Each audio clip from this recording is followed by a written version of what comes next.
Stakes. Opie Boston says wait. He doesn't. He pushes the button. Let's bring it on and slow out Coventina Bay. She missed it by 2. Zola Express eases back as well.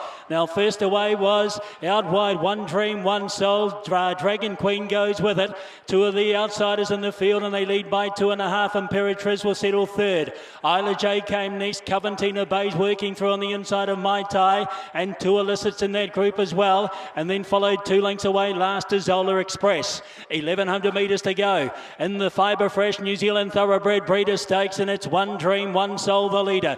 Leads a half length and they've taken the speed right out of it. It's a tactical affair. Second up on the outside, Dragon Queen. 1.5 lengths away, Imperatriz. In the box seat run on the inside of Isla J. 2 lengths back and behind them next then is Mai Tai on the outside of Coventina Bay.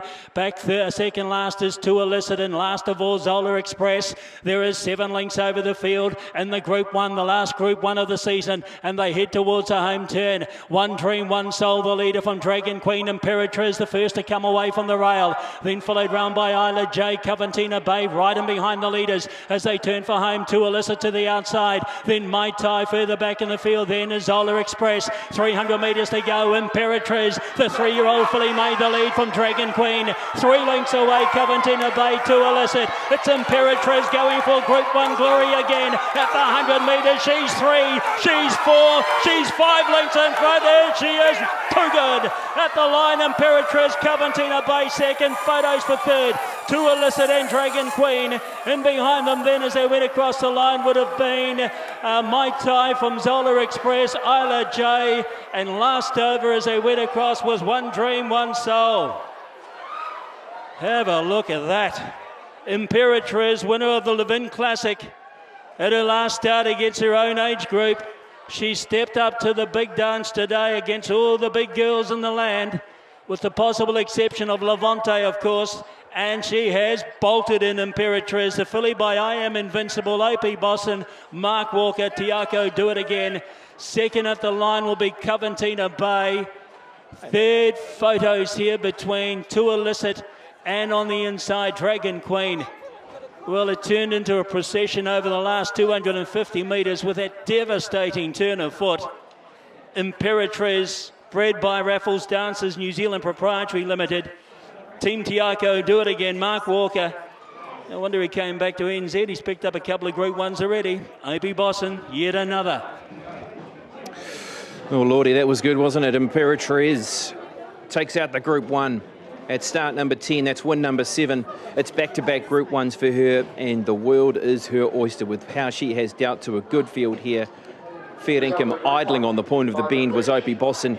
He just wanted to get it out of that pocket and behind runners with where he was in a tricky spot there at one stage with 3 back, then trailed, then was keen to get out of that position, give this horse the fresh air that she needed. And boy, hasn't she responded and put them away.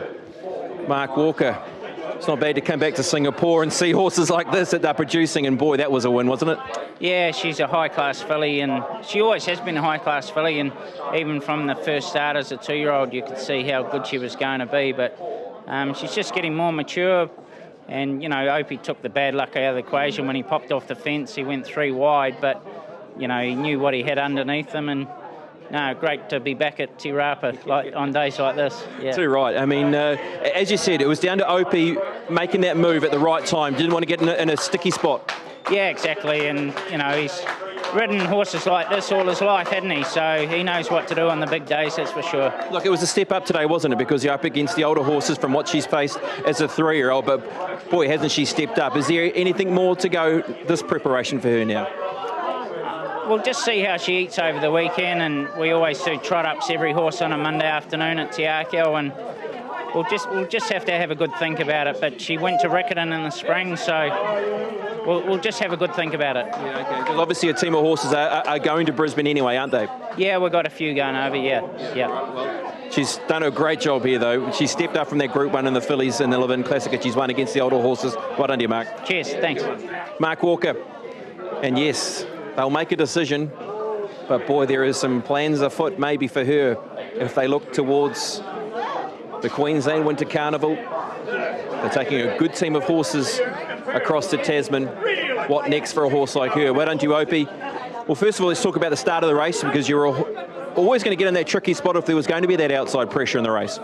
Yeah, we went out with an open mind and thought if I'd lead, but they're going on quick enough, so I thought I'd take a sit, but I was worried, wanted to get off the fence when I could. Yeah, and that was the important part of the race, wasn't it? Getting her 3 wide into the clear, because, boy, it looked like you had a handful of horse when you did that. Yeah, it did. I hope I haven't gone too soon, but got a lap full of horse, and I knew I had probably the lower rated horses in front of me, so I just wanted to clear them. So. Yeah, I mean, this is a step up, isn't it, from what she's raced and now what she's doing here against the older horses. Boy, there's a lot in front of this filly.